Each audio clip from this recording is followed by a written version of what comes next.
geras šokėjas, išmanantis, ką jis daro, jisai tiesiog leidžia muzikai įeiti į jo kūną ir jo kūnui išreikšti tą muziką, ar ne, judesiais.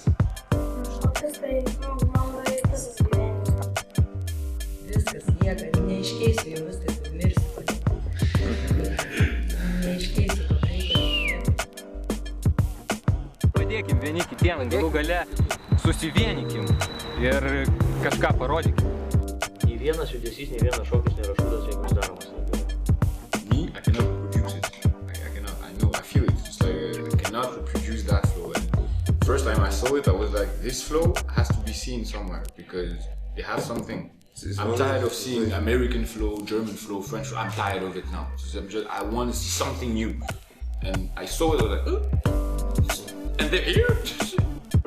Gatvės šokyje tu gali panaudoti bet ką.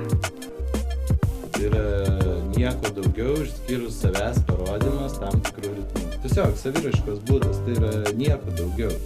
Visa kita, ten tos istorijos, tai tik iliuzija, kurią kažkas pirstelė ir tūkstančiai patikėjo ir velkas iš paskos.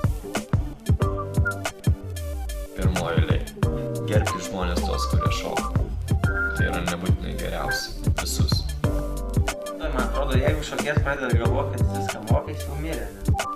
Jeigu negali sutilpti savam kūne ir jeigu leidžia tavo sąnariai ir kaulai, daryk tai.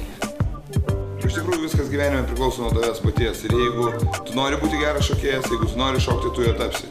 Jeigu tu jo netapsi, vadinasi, tu tiesiog to nenorėjai.